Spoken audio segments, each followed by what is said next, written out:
Jessica here, and today I'm going to talk about how Cliff and I actually got together. So I made a post a couple days ago to see how interested people would be in hearing the story, because it is a long story and I didn't just want to say it for nothing. And it is currently 12:25, and if it gets too long, I think I'll just have to take a break and then make a part 2 so that you guys can hear the whole story. So anyways, how in the world did two young folks from very different church backgrounds, very different belief systems, even though we were both Christian, but from very different value systems, end up getting married and actually being successfully married for the last 4.5 years, which is amazing. I'm having my 5th wedding anniversary this year. Can you believe it? It's crazy. Crazy. Very exciting. I am just hugely blessed. So let's just start from the beginning. I didn't think that I would get married for a long time. I thought that I would graduate from high school, I would get into massage therapy school, then I would build a tiny home and have my own practice, and I would be single, have a career, and maybe I would get married at 35, because I did not see how in the world someone so deeply and so truly that I could trust them with my body and with the deepest parts of my heart and stuff like that. I was like, I know that's what people do when they get married, but I couldn't see it happening.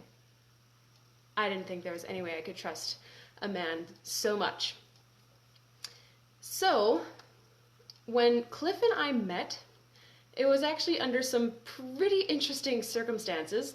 We happened to be in this Christmas program where he was Joseph and I was Mary. Now, in normal life, there would have been no reason for him to be there. Seeing as he's from a different church background, there was no reason for him to be involved in this project. You see, it was this Canadian country music artist from Saskatchewan who was approached by Shaw TV, or I'm not exactly sure how it all lined up, but she was going to make a Christmas special program thingamajigger for Shaw TV to be aired in Saskatchewan. And it was going to be the Christmas story mixed with her own testimony of how she came to Christ and how her life totally changed and how she has hope now and all this different stuff, and kind of weaving that in with the story of Jesus' birth. And she decided, of all the places to have this project done, to come to our tiny little town of 500 in Manitoba. Kind of interesting she chose to come here. But, she had been here before on a music tour, and I think on her time here, whenever that was back in the day, she had discovered that there was some music talent in Riverton. So probably mostly our family. So she would be able to host her thing here and we would help her out, and that's what we did. It became this multi-church project, and there were a bunch of folks from one church coming in to help with the choir and people to act, and my family was doing a bulk of the music accompaniment with piano, guitar, and they still needed a filmmaker, right? A person to actually film the thing so that it could be a TV production. And this is where my husband's part of the story comes in. My husband and one of his older brothers, named Delmer Penner, they did video stuff together, and Delmer does a lot of photography. And so at this point, it's what is it now? It's about 7 years ago. They were kind of doing things here and there and not really like promoting it a ton, but they were taking opportunities as they saw them, right? So Delmer just happened to go visiting at this church that he almost never goes to, doesn't really have a reason to go to. It was just like totally random that he went and visited this church. And while he was there, it was announced from the stage, from the pulpit, that, hey, there's this project going on in Riverton, and they're looking for someone to film it. So Delmer just happens to be there, who he and Cliff are very interested in doing film, right? So it's like, well, isn't this an interesting project? And I mean, I know they're not from our church, but it is a Christian thing, so like, why not? So they got on board, and of course, at this time, I think the project was still looking for actors, and Cliff, my husband, at the time, he was thinking like, you know, I'm only coming here to film, but perchance, if they ask me to be an actor, the only part I would consider playing is Joseph.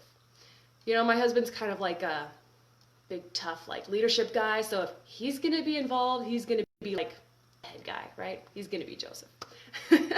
And I was only planning to be an angel. I would be like singing in the choir kind of thing because I sing a lot. And so day number 1 of the practicing comes around, and it is a blizzard. It is terrible weather. Almost no one shows up, and my mom and I show up late. We're coming from out of town, and we were often late growing up as a child, going to places. So we were late. And when we walked in the church doors, I looked up on stage into the sanctuary, because you could see there was a foyer that we had, and then the doors into the sanctuary. And so up on the stage there, as this lady was talking out the story, there was this guy who was acting, and he was looking like really intense. And I'd never seen this guy before, and it was like, interesting. I wonder who that guy is. And so then that's the narration of Joseph's part, right, where Joseph he goes to sleep, and then the angel talks to him and whatever. So that was this part of the story that was being narrated there. And I should probably say, this whole Christmas program was going to be like the one lady sharing her story and then narrating the Bible story of Jesus' birth and stuff like that. And then the actors were just going to be like silent. So it was like pantomiming or whatever. So we were just like acting out what the one lady was speaking. So he comes down, and that's my first view of Clifford Penner. And honestly, I didn't think there was anything remarkable about it, but that was that. It was in November sometime, and then it was about 2 months of very like closely working together and practicing together, and then like the last week up to the performances, I think there were 3 performances, and so then it was like very intense and together like a lot. And you know, we clicked immediately, but in this whole thing it was kind of awful because I was determined that I was not going to get into any relationship right now. Like, I wasn't looking for any relationship at all. And then I happened to meet Cliff, which was very heartbreaking, because the previous summer I had gone through kind of a relationship thing, you know, where the two like each other, and so you want to hang out, and you're kind of like friends, but I had never like gone over to another guy's house to hang out before. Like, it was, yeah, kind of obvious. We liked each other. But we weren't a couple. We weren't dating. We were just friends. And then school started up in the fall. This guy pretty much completely ignored me. And I'm not angry about it. It was a very good lesson for me. It was a very good lesson, because the truth is that we had different values, me and that other guy. And so when it all kind of fell apart, it was like God really spoke to me that, you know what? I'm not going to move in any relationship at all, ever, until I really, really, really, really know that this is what God wants me to do, that it's the right guy, because I'm tired of having emotional flings and thinking, oh, is this the one? And then it's like, no, it's not. It's just not. So it helped me to mature a bit. But then I meet Cliff for dinner, like 2 months later. And so I'm not looking to be in a relationship. I'm actually determined not to be in a relationship. But I'm working together with this guy who's like really great. And obviously there's attraction there. But he was also in a place where he was not looking for a relationship.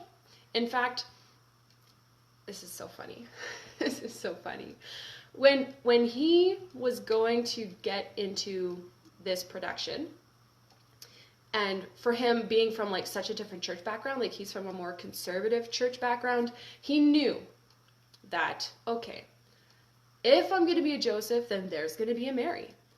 But I am not going to have like any attraction. It's going to be strictly professional. There's not going to be any kind of dabbling together.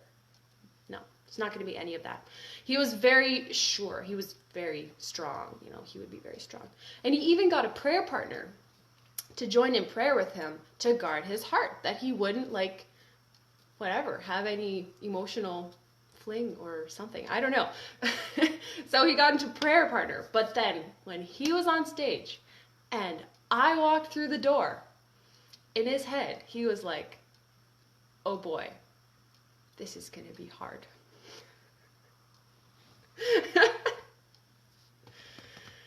So obviously the attraction was mutual, and we just clicked, and we had a great time working together. And then there was the last week of just really intense working together, and obviously it's also, you're under more pressure, so it's a little more stressful, which can kind of bring people together. But then the thing ended. It ended, and the last night was quite sad for me, especially like cleaning up, and I didn't want to face the fact that we would be saying goodbye and I'd probably never see him again. So when it came to actually saying goodbye to each other, there we were in the foyer, and he, you know, said something like, you know, probably never see you again, but it was good to meet you. And then I said, well, you know, what did I say? Something about like, I hope that we will see each other again. And then it was done. I went home, he went home. In the weeks that followed, I think I had a really, really hard time emotionally, and to be completely honest, I forgot all about this until my mom told me sometime later. I think when Cliff and I had just started dating again, mom told me about something that happened that I had completely forgotten about. It was about, you know, a month or two after this Christmas program ended, and Mom was walking downstairs. My bedroom was downstairs, so she was walking downstairs to put the laundry in the laundry machine and whatever, and she walks past my bedroom door, and like she just hears like sobbing, just like heart-wrenching like sobs. She says like alligator tears. Is that a Texas thing? I don't know. She grew up in Texas. My mom did. So I was just crying alligator tears, just like gut-wrenching, I was curled up in a ball on the floor in my bedroom, and she comes in, and it's like, what's wrong? What's going on? And I'm just like, why would God bring someone into my life that I would care for so deeply, only for it to end, like for nothing to happen. Why? And my mom logged that away in her mind. But obviously I was very, very heartbroken over this whole thing, even though Cliff and I never got into a relationship. We never talked about being in a relationship. We were obviously very close and friendly, but there was just no possibility of us being in a relationship at all. And so life went on. I honestly forgot about all that emotional stuff. I think I was so heartbroken that I blocked all that pain away, and I blocked off all my feelings towards Cliff. And I just went on with life. You know, eventually a year passes, and anyways, so now I'll jump back to Cliff's side of the story, because he also took it very, very hard when we separated, when the Christmas program ended. And he would say that that year was one of the hardest years of his life, like depressing. He thought about me every single day for a year. He could not forget about me, and he obviously like missed me a lot, and it caused him to question a lot of things. Like, how could a girl like me, who's a liberal, I wear pants, I whatever all these things are, be so loving and so spiritual and so open to love God so much? How could I have the spiritual life that I have, seeing as the outward appearance to, you know, to his culture, to his church's understanding, that my outward appearance would have been very unspiritual? And, you know, why would God bring someone like me into his life? Like, why would God bring someone who's so different into his life, right? So it was a very, very tough, long year for him. And he couldn't forget about me. And had gone by, you know, it's the next winter, the next Christmas, whatever. And he's like, okay, I am going to talk to Jessica's dad to see if there's just any possibility of us being in a relationship at all, if that could work at all. And so they have a conversation, and my dad basically says, nope, it's not a good idea. You're too different. I don't want my daughter to be to have to struggle with certain things because you're so different. And so Cliff is like, okay, I can handle that. If that's what her father says, I can have peace with that. I can accept it. And so, actually, then he does pretty much release the whole thing and forget about me for a while. And it was great. He had a great Christmas then, and some time went by. But my mom wasn't very satisfied with that whole conversation with my dad, because my mom really liked Cliff. From meeting him, like, whatever, at that Christmas program and whatever, she was like, okay, Cliff is the kind of guy I would want my daughter to marry. So, actually, my mom prayed really hard after this thing ended that if Cliff was the right one for me, that God would not let him forget me. So my mom prayed that Cliff would not forget me if it was like what God wanted for us to be together. And he didn't forget me, so that's a pretty good sign. Anyway, so when my dad said that it just wasn't a good idea, it just wouldn't work, done deal, my mom was like, how are we so different? Would it really not work? Blah. So she decided to reach out to Cliff and ask him about his church, their way of doing things, what they believed, what their understanding was. So, like, and mind you, I'm completely oblivious to all of this. I don't know Cliff is talking to my dad. I don't know that Cliff is talking to my mom, but sorry, it's kind of funny, right? But my mom and Cliff start having this dialogue back and forth about faith and belief and like values and modesty and different things like that. And somewhere in this whole stream of things, I realized that, oh yeah, Cliff and my mom are talking, and they're kind of talking about me sometimes, and whatever. I was in grade 12. I had other things to worry about, like graduating from high school. and I was like, you know, God, if this is your plan, then you'll make it work. I don't need to stress out about it. So I didn't stress out about it at all. It was great. And like I said, I had pretty much blocked off my emotions from that whole thing. So I felt totally neutral about Cliff. Like, I wasn't really attracted to him, but I didn't dislike him. It was just like, yeah, this is fine. It's all good. It's like totally neutral. And things progressed. Okay, just checking the time here. Don't want you to get bored if it's too long. It's been about 20 minutes. And where am I at now? It gets to the point where it's like, okay, maybe now it's time for Cliff and I to meet.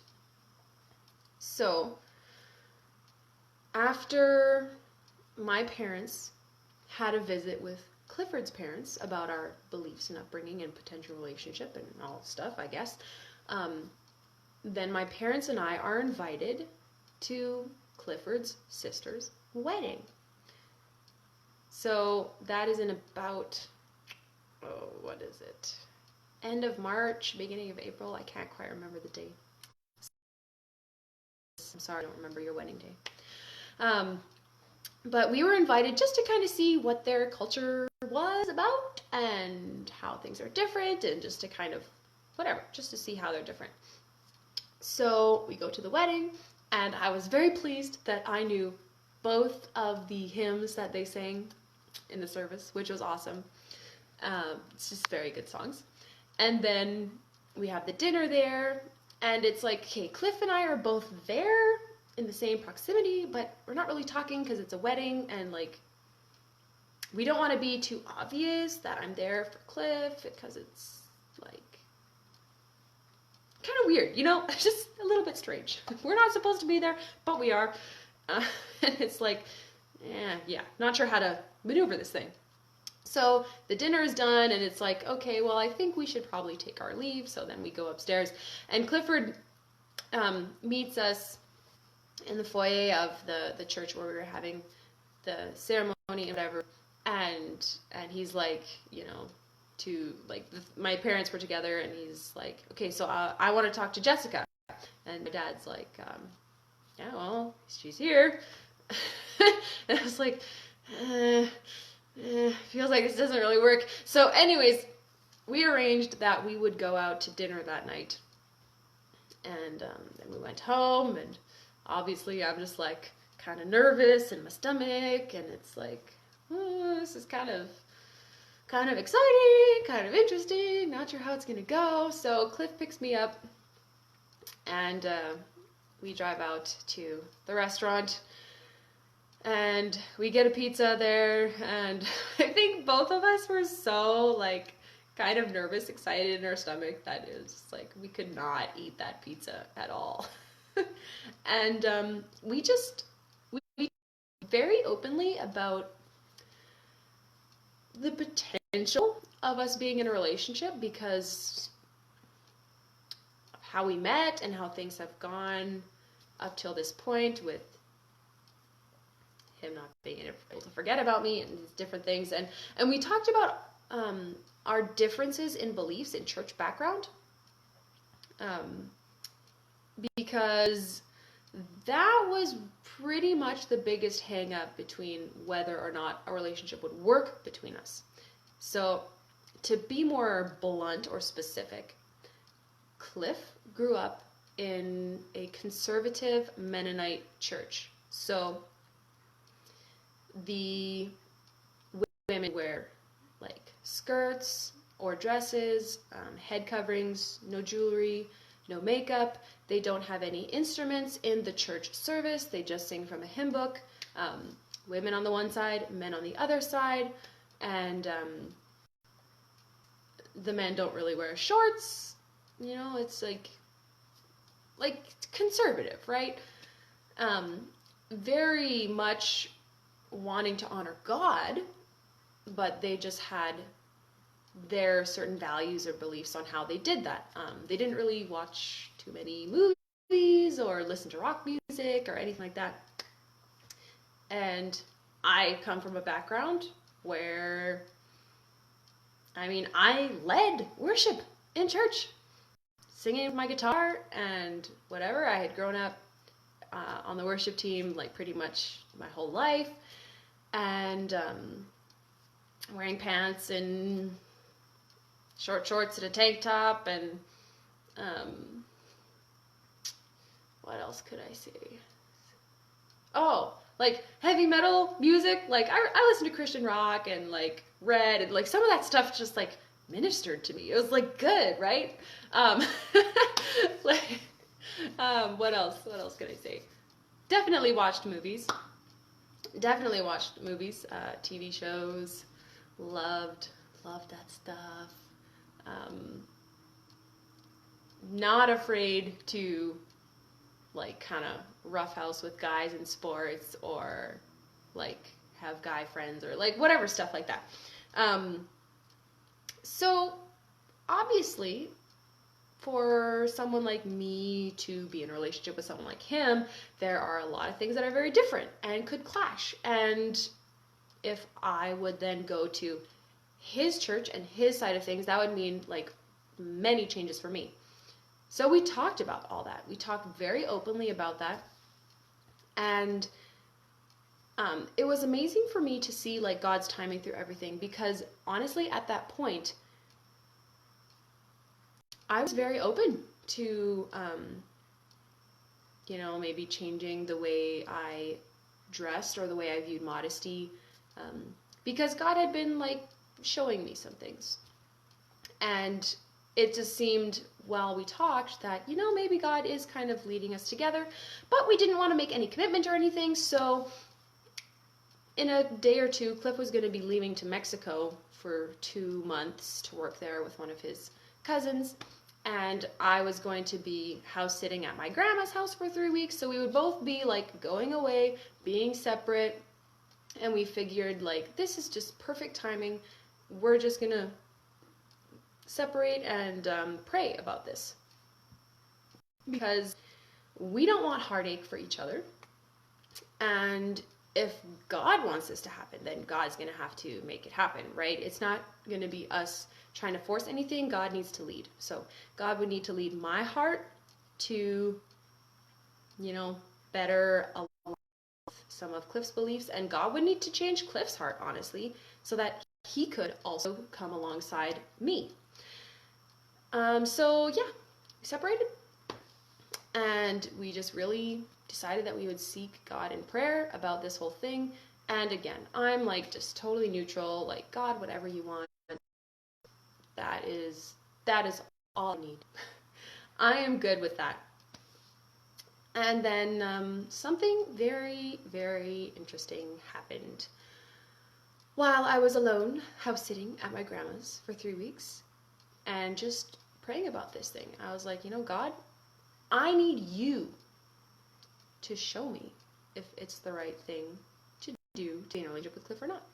And so I had a dream. And now I'm going to say, like, I'm not one of those people that believes that every dream you have is a message from God, or that you should look for dreams as messages, like that you should seek to have a dream to hear God speak to you. That's not what I'm saying. All I'm saying is I prayed that God would show me what way he wanted me to move in relationship with Cliff. And then I had a dream which was like really, really interesting.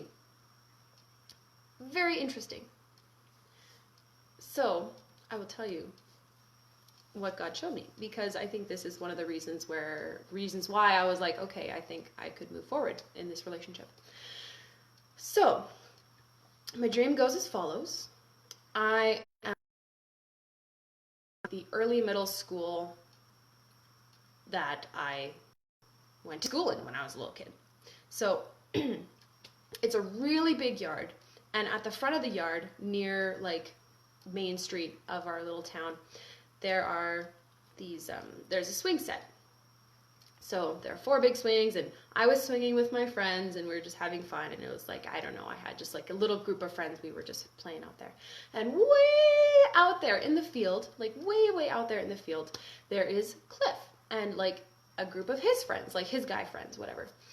And so I'm swinging with my friends, and then Cliff and his group of friends are like coming our way down the long field.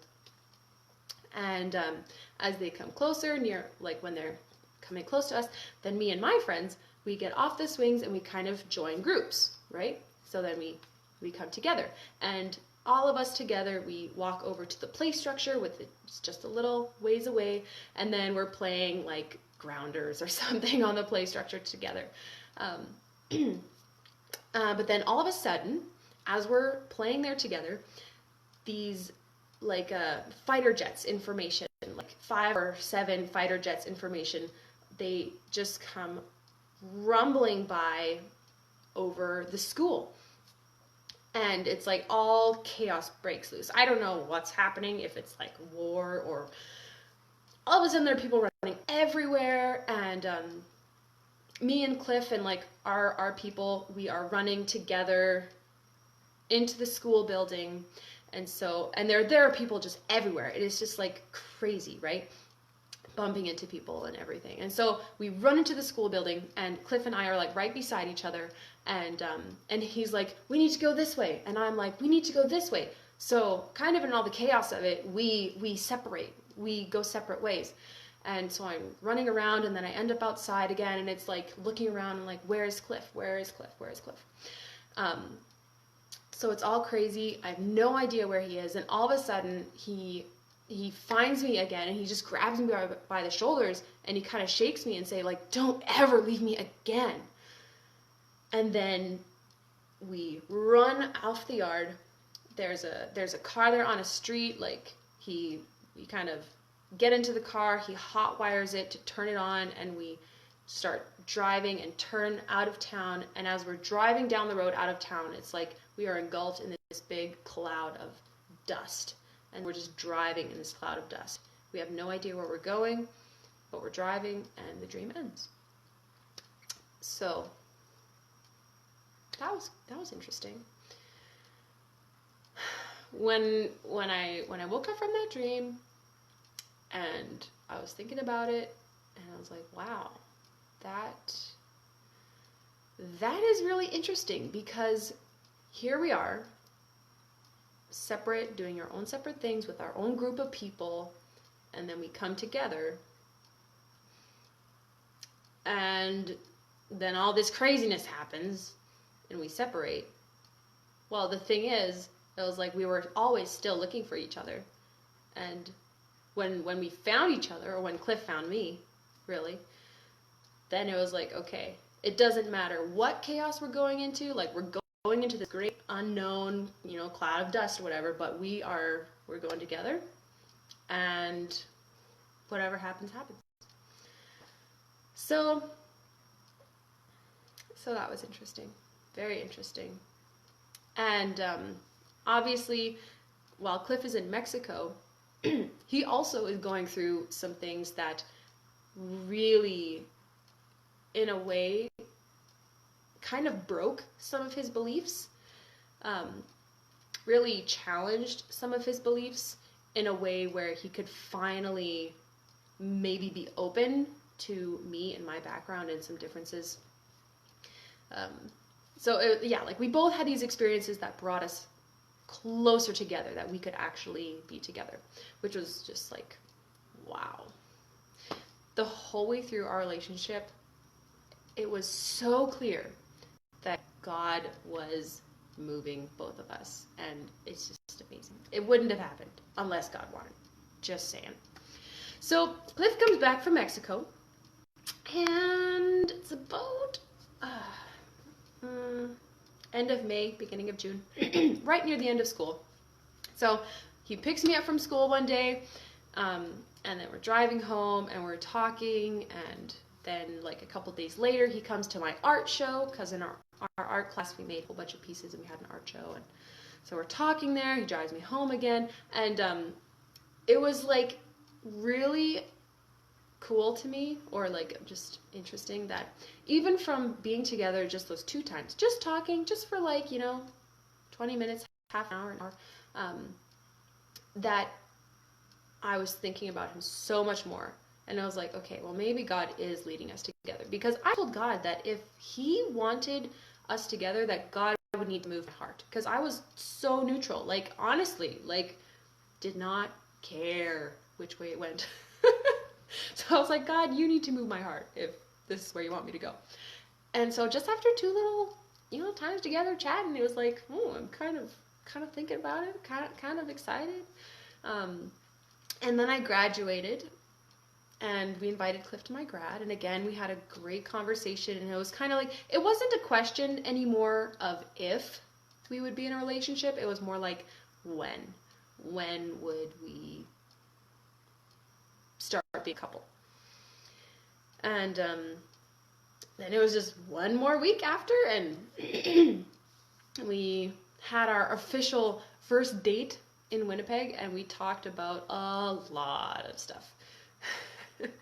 Cliff, being from his background and having all the concerns that he had, me being like pretty naive about it, honestly, he was the one who had all the concerns. So he had like this whole long list of questions about like, what would we do in this situation, and like, what about this, and what about this, and blah blah blah blah blah blah blah blah.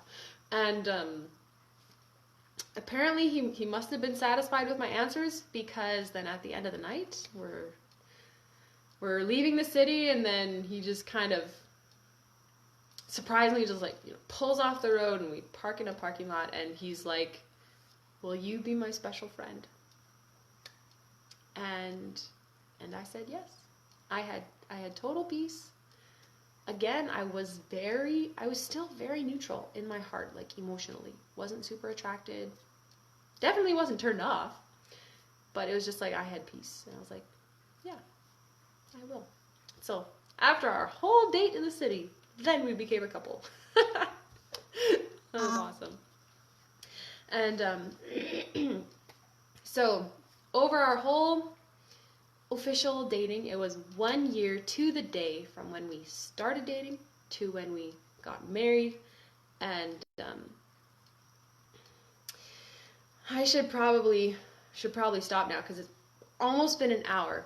But dating was not always easy. There were several times where things came up where it was like, okay, this was a clash, because I'm very different from him, right? So those background differences kind of came up, and we had some pretty serious clashes, and one almost ended up in a breakup. I honestly didn't think that we would stay together, but I will save that for another time. So I hope you have a great day, and I'll be sharing a little bit more about our relationship at the end of our relationship another day. Bye, guys.